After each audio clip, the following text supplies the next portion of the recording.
We're all trying to protect our privacy online, but it turns out that we may be taking some extra steps in vain.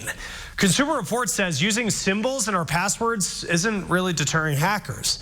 Well, many have software that can actually beat what we're trying to do. Instead, experts say use a long password with random strings of letters, numbers, and special characters, and you can still be tracked even if you use a fake name on social media. Incognito mode only keeps your stuff private from people who use your computer, but not from your internet service provider or websites.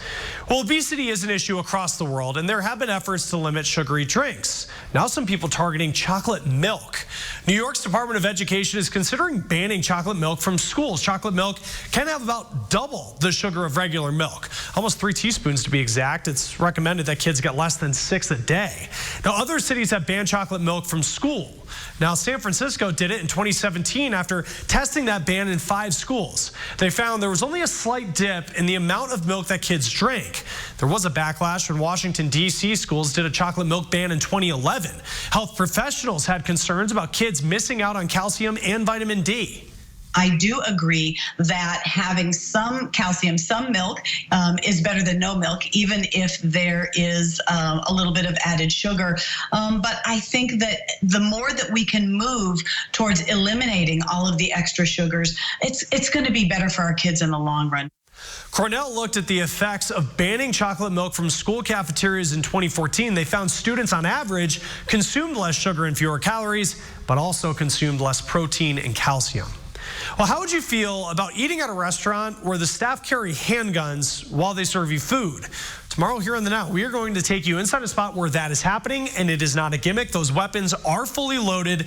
The debate that this is bringing up about security and safety. You know about this evening. It's happening. It's a beautiful evening. Temperatures are comfortable. You'll wake up to 63 degrees tomorrow morning. Temperatures a little warmer than today. Some spots missed the 80s today. And just to show you, we let the clock roll tomorrow. You won't find anything but mid and high level clouds around. Temperature trends through the day. By the time we get to noon, upper 70s. Many spots north of Indianapolis, just low to mid 80s for the high. A little warmer to the south. That's all for the Now Indy. The news at 6 starts right now. This is RTV6 News at 6, working for you. The city of Carmel is trying to expand the skateboard and scooter ban to more public places. I'm Stephanie Wade with how folks feel about this. RTV6 is getting reaction tonight as the city of Carmel wants to expand its ban on skateboards and scooters. Thanks for joining us. I'm Mark Mullins. The Carmel City Council says they've been getting complaints about skateboarders putting drivers in dangerous situations, so they introduced the ordinance at yesterday's meeting. RTV6's Stephanie Wade is in Carmel with more on this proposed plan. Well, if you're like these guys, this soon could be one of the only few places you're actually able to skateboard or ride a scooter for that matter in Carmel. Right now, City Council is considering expanding the already existing skateboard ban in public places. In a perfect world, it could all coexist. Well, the goal is safety. The goal is to try and help both sides get along. Both skateboarders and non-boarders appear to share the same goal. It's super important for me. It's most of my exercise, I guess, but also it's like a creative social outlet for me. Tim Devlin loves skateboarding and comes to this skate park at the Monon Community Center often. But it's not people like him who the city council president says they get complaints about. We love skateboarders. We are receiving complaints about skateboarders being in our municipal garages, the publicly owned garages. They love that speed, but it actually creates a very dangerous situation, not only for them, but making drivers uncomfortable as well. Skateboarding is already banned in areas like the Carmel City Center, Civic Square, the Veterans Memorial, and Rotary Plaza. But now, council wants to add Midtown, the Arts and Design District, parking garages, and parks, except on trails and paths, to that list. If it's an empty sidewalk, I have no problem with it. But if there's people out here, especially little kids walking around, I think it could be dangerous. But people like Devlin say if you're going to limit where they can ride, they want more than this one skate park to enjoy the sport. I really think that if you're going to put something like this down, like a ban, you need to provide other places for it to go. Because now with skateboarding going into the Olympics, and that's not the reason. I mean, there was enough skateboarders before that. but these kids need a place to go. For those who say, is this really necessary? What do you say to them? Well, if you've got a skateboarder, 2 or 3 skateboarders coming down the ramp and you're driving up and you don't see them until they're right on you, you let me know if this is necessary or not. Working for you, Stephanie Wade, RTV6. Now, violators would be fined up to $100 for a first offense and up to $500 for subsequent offenses. They are discussing changing that and other stipulations in the new ordinance.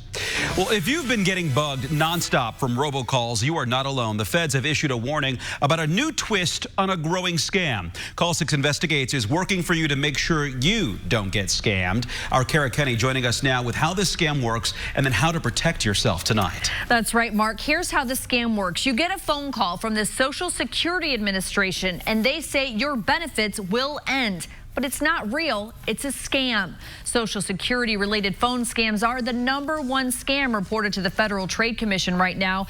There are many variations of this scam. Sometimes they claim your Social Security number is suspended. Other times they say your benefits will end unless you press 1. Here's what one of the calls may sound like. In order to connect with a Social Security Administration officer, press 1 now. In case we did not hear from you, your social will be blocked permanently. To connect with the officer now, press 1 and you will be automatically be connected with the concerned departments. The FTC says do not press 1. That will only send you down a rabbit hole with scammers who want to get your personal information and, of course, your money. The real Social Security Administration will never tell you to wire money, send cash, or put money on a gift card. The best thing to do is to not answer or hang up immediately. And know the Social Security Administration will never call and threaten your benefits. Mark? Always good to hear those warning signs again. Thank you, Kara, for that. Arson investigators are still trying to figure out why this man poured pints of accelerant onto the street and lit it on fire in clear view of first responders. The Wayne Township Fire Department sent us this video from today in the Mars Hill neighborhood on Lyons Avenue. Investigators say this man soaked the pavement with some kind of accelerant for nearly 2 blocks. When firefighters arrived, they put out a small fire. Then, as they were waiting for arson investigators, the man returned and tried to relight the fire. He sped off in a light-colored 4-door sedan, and several area security cameras caught him in the act. If you know anything about this, you can contact the Wayne Township Fire Department or stay anonymous with Crime Stoppers at 317-262-TIPS. They did hundreds of dollars in damage, but it's the object of their vandalism that really is the problem here. Capitol Police want to find this man and his counterparts for the damage done to the Congressional Medal of Honor Memorial downtown across from the Indiana State Museum. Investigators say this surveillance footage is from Saturday, September 7th, just before 11 p.m.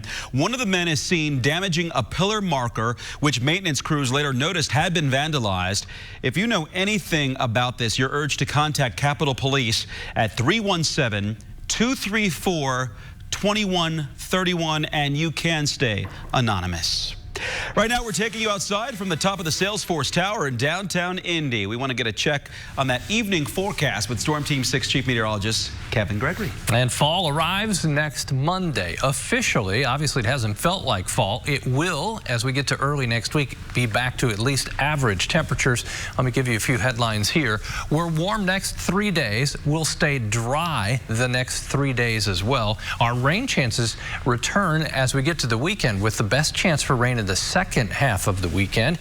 Temperatures will be back to average early next week. It's been an enjoyable day. 77 in Peru, 81 in Columbus, 78. That's the temperature in Lafayette right now. The wind is out of the east-northeast, generally about 10 miles per hour. That will stay that way tonight and tomorrow. Humidity not too bad. Rise and shine tomorrow morning. We should have plenty of sunshine around. The skies will be clear overnight. 63 degrees is the way we'll start the day tomorrow. First half of the day, your hourly temperatures warm fairly quickly. Nothing but some fair weather cumulus clouds develop, and we'll have 77 by noon. We'll finish the hourly forecast for tomorrow and show you a little more on the weekend. Shower and thunderstorm chances and the temperature change ahead. We'll see you in just a few minutes. Kevin, thank you for that. New today, local grassroots groups are now calling on the Marion County prosecutor to apologize to a family after announcing charges against an Indianapolis police officer. This week, Officer Robert Lawson was charged with misdemeanor battery for hitting a student at Shortridge High School last month. He's also charged with felonies, including perjury and obstruction of justice, for statements he made about the incident. Monday, Prosecutor Terry Curry also appeared to lay some of the blame for the escalation with the teenager's aunt, who was confronting officers. When she was asked to leave the property, rather than doing so or talking in a calm manner with the IPS officer who was asking her to leave, she screamed, she yelled, she dropped F-bombs, she dropped MFers. Well, Curry says he was not excusing the officer's behavior, but 3 activist groups say that Curry owes the woman an apology. Here's a joint statement issued by IMPD Transparency, Answer Indiana, and Indy 10 Black Lives Matter. They called his criticism of the woman outrageous because the woman fills the role of the mother in the teen's life. The group is also calling on Curry to promise to not cut a deal with the officer in exchange for a reduction in the charges against him. He would have been 58 years old this week, but instead one man's family is still without answers in his unsolved 2016 murder.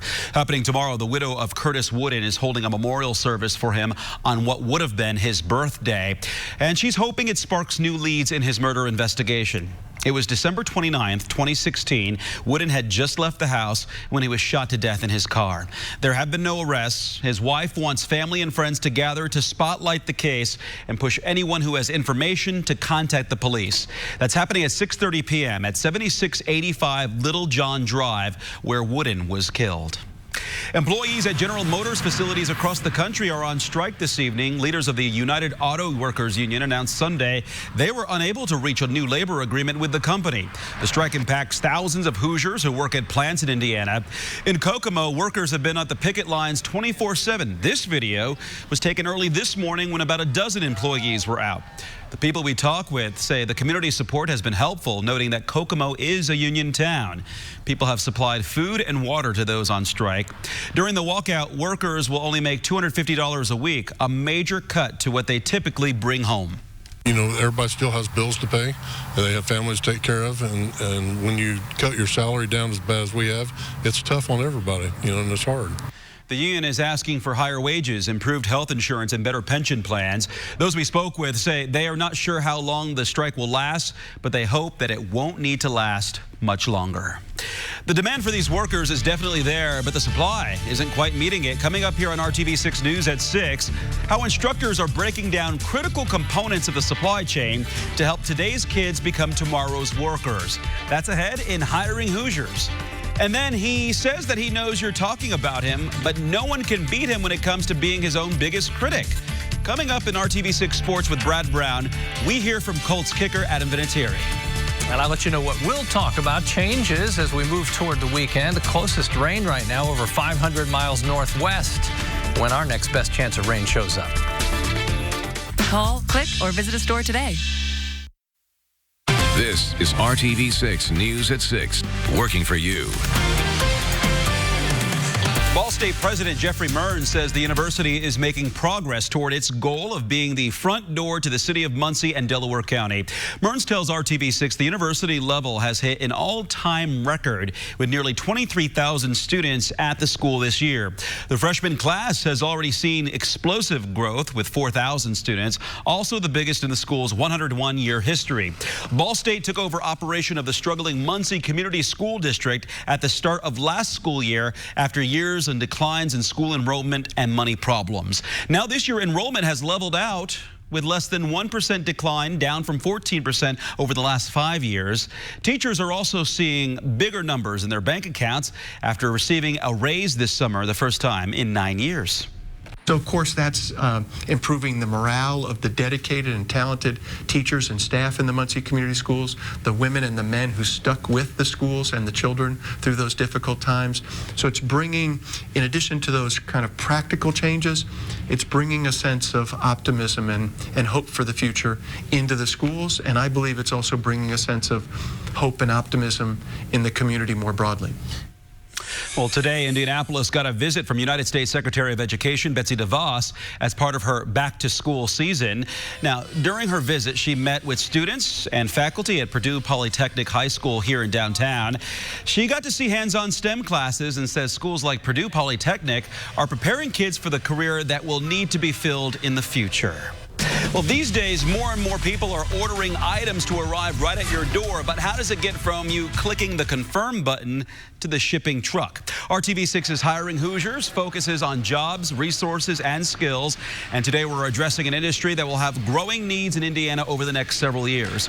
Our Aaron Lish is visiting Vincennes University Logistics Center, looking at its supply chain program. And so what type of material would be first expired, first out?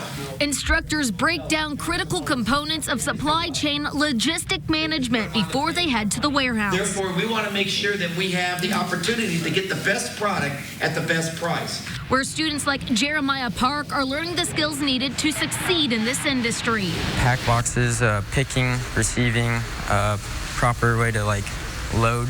They gained dual credit from Vincennes University and 4 industry credentials, which caught Bryce Kern's attention. You make a lot more money if you have certifications like your forklift license and stuff.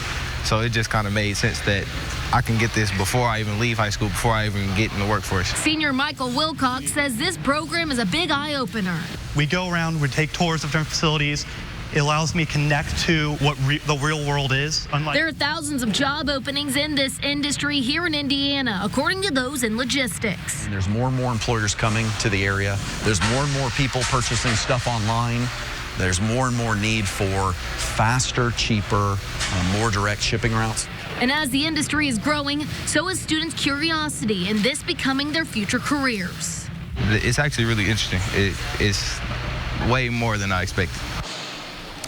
Aaron Lish with that report. Students from Area 31 met with employers at the end of the semester with the possibility of graduating with a job in place. Adults who want a new career path can also get this training through Vincennes University.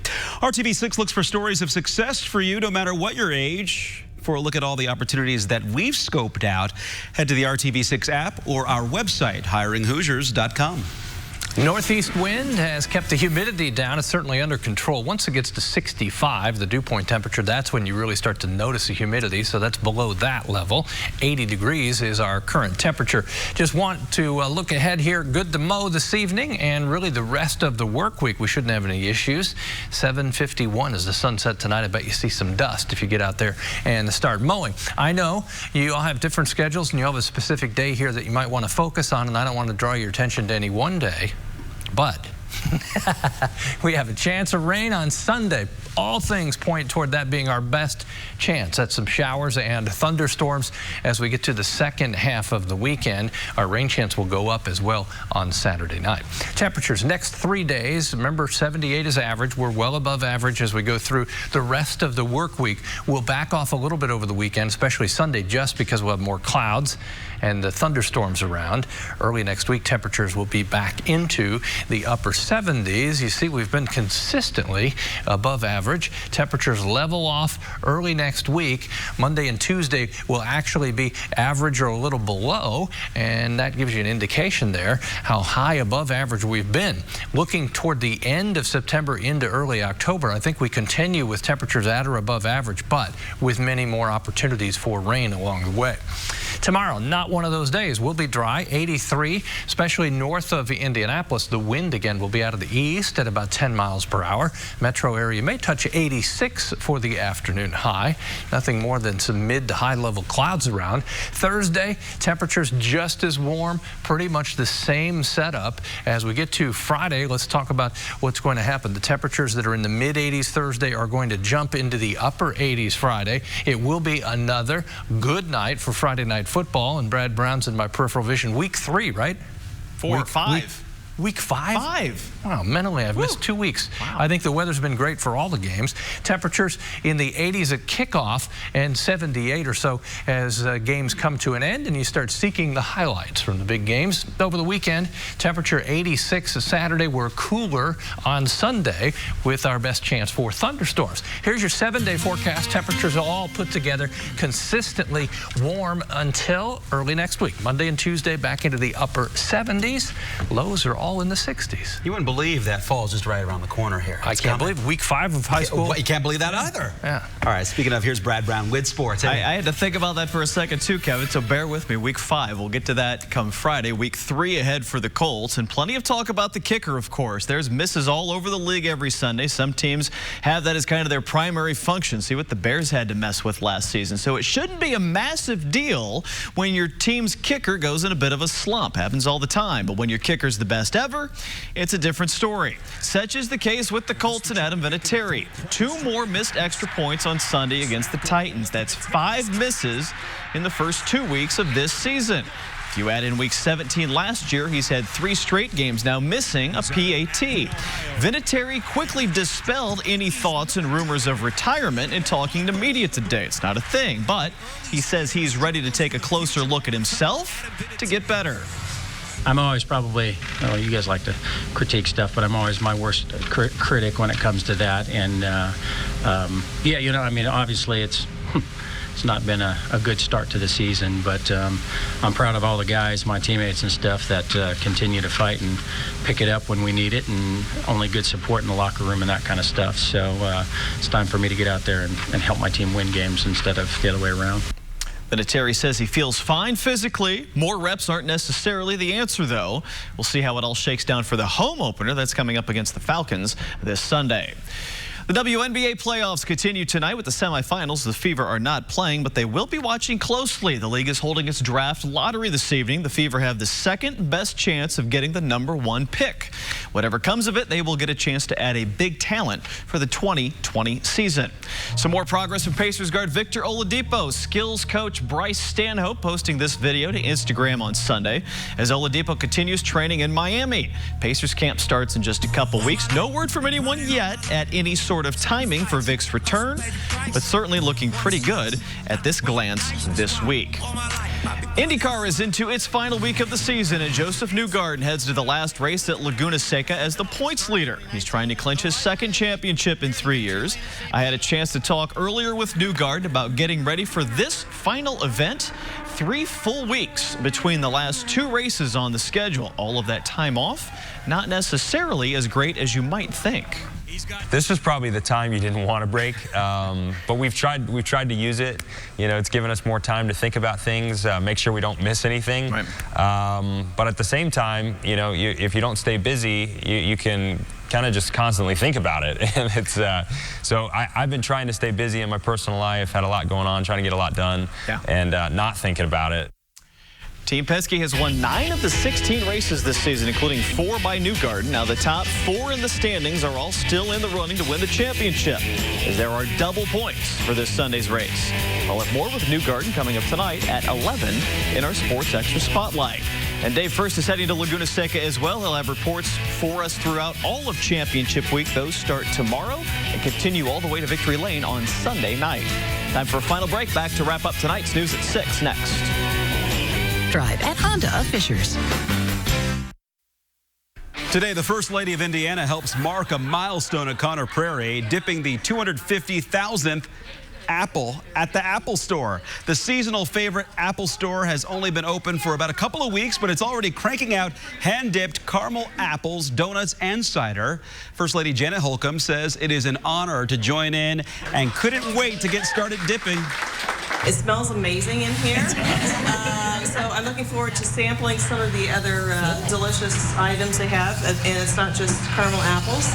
They have apple pie and apple fritters and a number of other things too. So are we ready to get started here? I think we are. Okay. Oh, that noise you heard in the background was all the treats getting wheeled in. Last year, the Apple Store sold more than 12,000 caramel apples. You notice she said, I can't wait to start trying. Yeah, sampling them. She probably has some at home right now. Take that, pumpkin spice. Temperatures in the 80s tomorrow afternoon for your high, and the chance for showers greatest on Sunday. All right, up next here on RTV6's World News with David Muir, and then join Rafael Sanchez for the news at 7. Have a good evening.